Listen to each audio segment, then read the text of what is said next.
out for a walk on this brisk, beautiful sunny spring day, keeping my social distancing, of course. It's easy to do when there's nobody out on the street. Like the hair, I'm gonna have like the Beatles like mop top by the time it's over, and whatever. Anyway, been craving a lot of comfort food lately, and to me, there's nothing more comforting than a nice plate of fried chicken. So I'm gonna go with my sister and my brother-in-law later. We're gonna go to the grocery store and do one big run together for the house. And then I'm gonna get everything we need to make a really nice fried chicken. The thing is, my fried chicken is oven fried because I refuse to fry in my household because then I gotta clean it. Anyway, I'm gonna finish my walk here and head on back, and then we're gonna go to the grocery store and we're gonna get to work. Just got back from the grocery store and got everything we need for our fried chicken dinner. So we're gonna do our oven fried chicken with a cornflake crust, with a sweet and spicy sweet potato with an oat streusel topping, and Fiesta corn cheese as our sides. And for dessert, because there's always dessert, we're gonna do a peach blueberry clafoutis. Now before we even start dessert today, we're gonna get our chicken in the seasoning. Here's how we do it.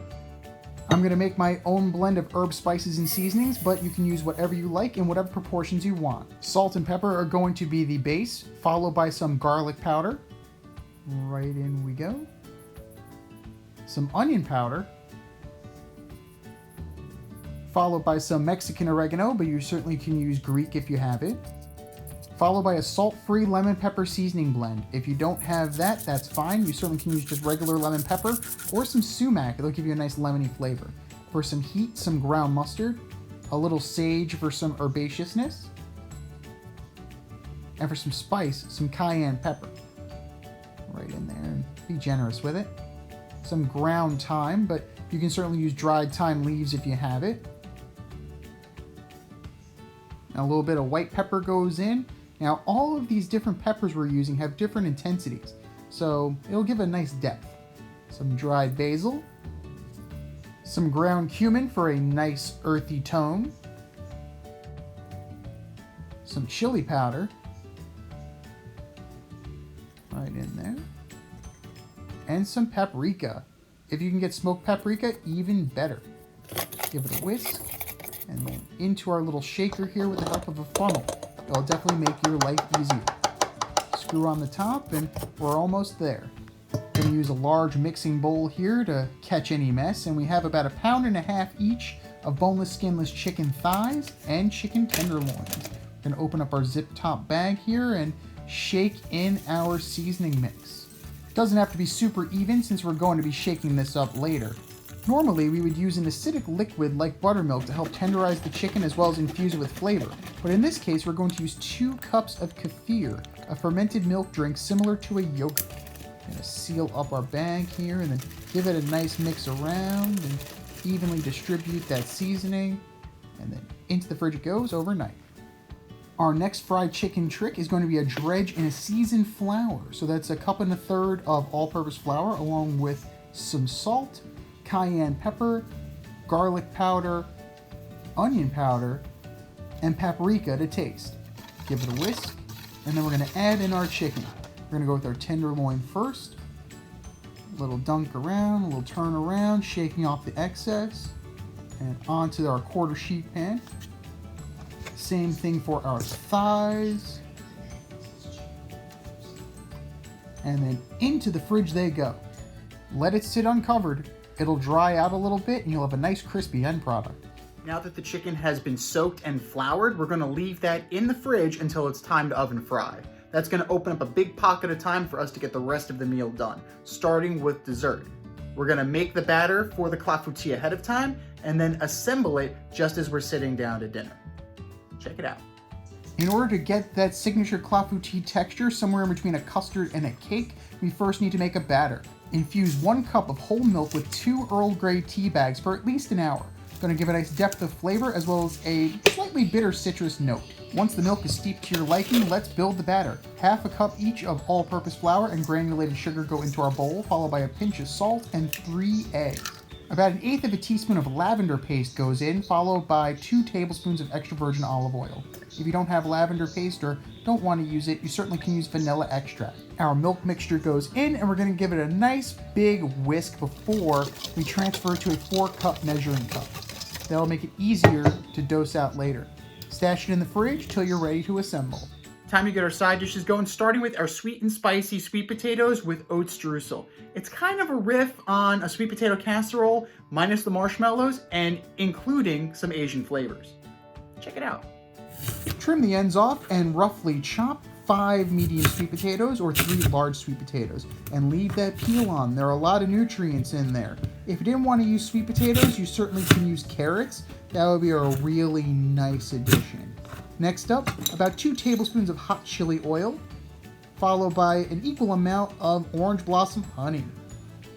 Some cinnamon, about a teaspoon or so, and a heavy pinch of salt, and the zest of 1 clementine, or half an orange. Give them a nice big stir, top to bottom, bottom to top. We have a preheated cast iron pan here that we left in a 425 degree oven for about a half hour. Got a tablespoon of vegetable oil. Our sweet potatoes go in, and then into a 425 degree oven they go for about 15 minutes. Remove, give a nice big stir, and then back in the oven they go for about another 15 minutes, or until you insert a knife and it comes out without resistance. The juice of our clementine goes in, as well as 3 chopped scallions.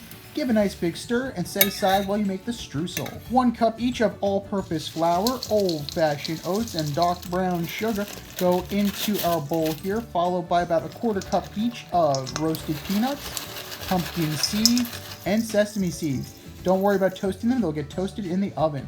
6 tablespoons of cold salted butter goes into our mix here. We're going to start working it in with our hands until it resembles coarse sand. Onto a sheet pan it goes, and then we bake at 425 degrees for about 15 minutes or until golden brown. Time to plate it up. Our sweet potatoes go down first, followed by a nice layer of our streusel, and we're ready. Next up, a riff on a Korean dish known as corn cheese.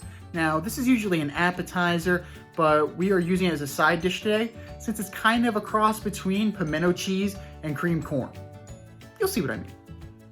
While your 9-inch skillet is heating over medium, add 12 ounces of frozen corn to your mixing bowl, as well as 3 scallions and 1 chopped red bell pepper.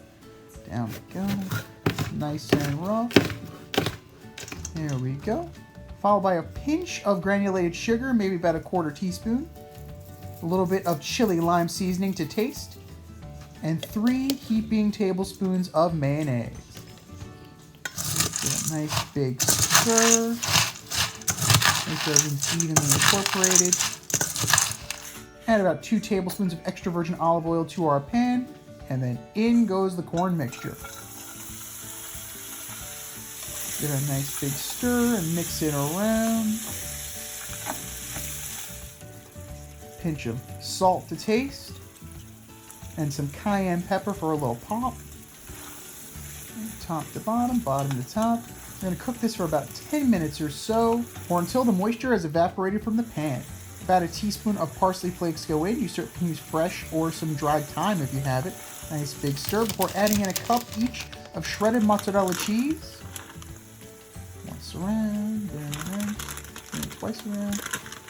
And some shredded taco style cheese. You certainly can use shredded cheddar if you like, or whatever you have on hand. Give some nice big stirs, incorporate that cheese, get it nice and melty and bubbly and delicious. Almost looks like mac and cheese a little bit, but certainly no macaroni in there. I have a couple of gratin dishes here. We're just going to pop that in. Very nice. And then into the oven it goes, 425 degrees for about 15 minutes or until golden brown and bubbly. Almost dinner time. Let's oven fry some chicken. To make our cornflake crust, we're going to pour 15 ounces of cornflakes into our gallon zip top bag here, seal it up, and crush them up. Nice and coarse. You don't want a super fine powder. And into the bowl it goes as the dry component of our breading station. Our chilled chicken comes out of the fridge. We have the rest of our kefir. It's about 2 cups goes into our bowl as the wet component. And we have our sheet pan coated in nonstick spray. Chicken goes into the kefir, and and then into our cornflakes, just mashing it up, getting it nice and coated. Repeat with every piece. Spray each piece with some non-stick spray on top, and then into the oven, 425 for about a half hour. To plate up, our quarter sheet pan's nice and clean, a little parchment paper for a very rustic presentation. Our chicken goes on top, a couple of lemon wedges, and dinner is served. Nice. Before we sit down to eat, let's put that clafoutis in the oven. Into our 4 4-ounce ramekins, we're going to add thawed frozen peaches and fresh blueberries to taste. Now, you certainly can use more blueberries than peaches. You can do all peach, all blueberry, whatever you like. Fill the ramekins 3/4 of the way up with your clafoutis batter and bake at 325 for about 35 to 40 minutes. A little restaurant trick there, take a business card, put it underneath your ramekin, and make a doily. That way it'll be nice and stable on your plate. Dust with powdered sugar and dessert is ready.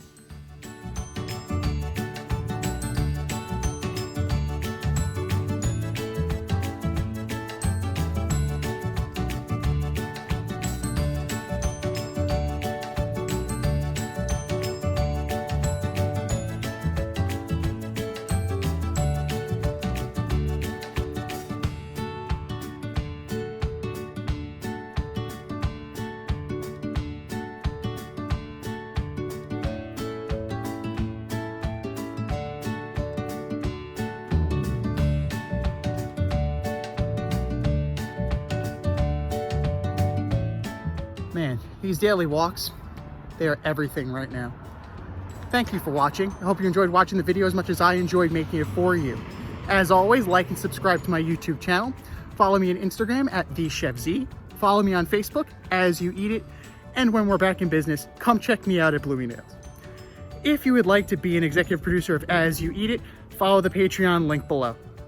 And as always, cook how you want to cook, eat how you want to eat, make the most of it how you want to make the most of it. Eat as you eat it. Be safe, be well, stay healthy. I'll see you.